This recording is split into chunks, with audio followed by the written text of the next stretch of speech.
Today I am going to discuss chapter 12, friction.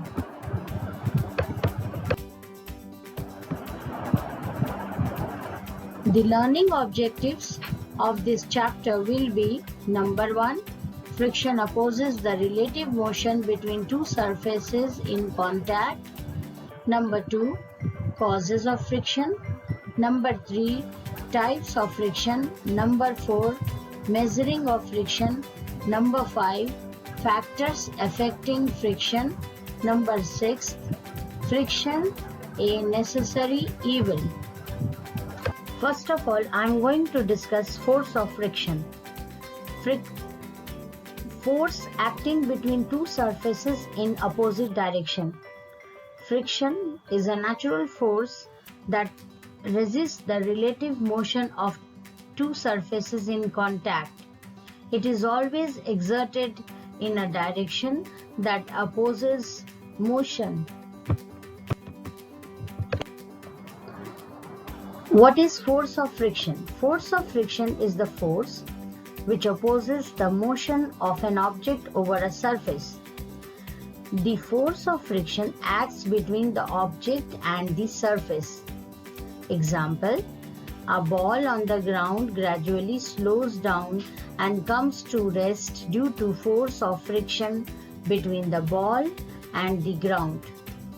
If we stop pedaling a bicycle, it gradually slows down and comes to a stop due to a force of friction between the wheel and the road. Now I am going to discuss causes of friction. You know very well that all objects, however smooth they may appear when viewed microscopically, have millions of minute irregularities in their surface. Friction is caused due to interlocking of irregularities between the two surfaces in contact. Smooth surfaces have minute irregularities between the two surfaces. Rough surfaces have larger irregularities between the two surfaces. So, force of friction is more if the surfaces are rough.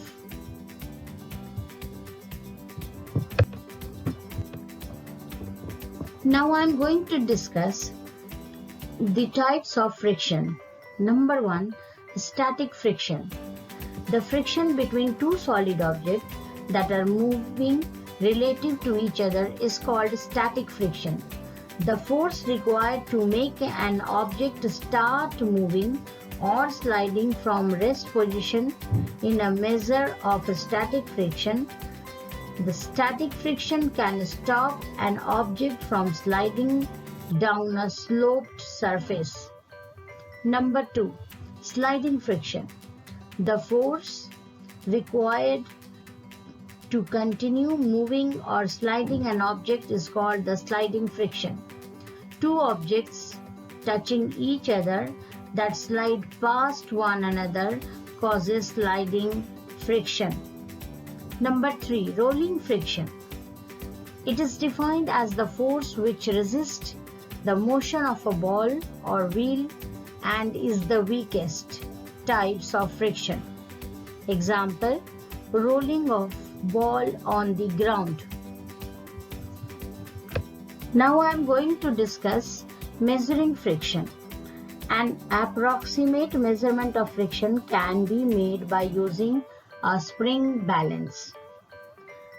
A spring balance, you can see in the figure, it consists of a spring having a movable pointer attached to it. The pointer moves over a scale according to the force applied on the spring and measures the corresponding stretch of the spring.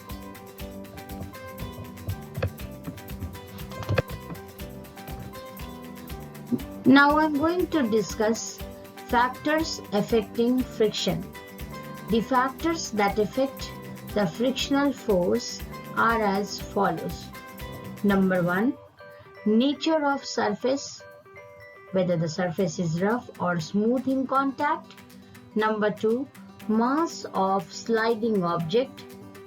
Number 3, the friction directly depends upon the surface area in contact with the second surface. Larger be the area of contact, more is the friction. Number 4, friction also depends upon the nature of material of the two surfaces. Now I am going to discuss friction, a necessary evil. You pick up a mobile phone to talk, but it slips down out of your hands, no matter how hard you hold. You move your foot to start walking, but then go on slipping and never stop in any way. You push on a door to open it, but the door does not move even a little, rather your hand slips away. You fix a nail in the wall to hang a picture, and the nail comes out of the wall on its own every time you try to do so. Frictional force causes a lot of losses in general upkeep and wear and tear of machinery.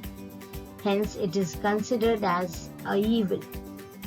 But almost all crucial tasks cannot be carried out without the presence of frictions.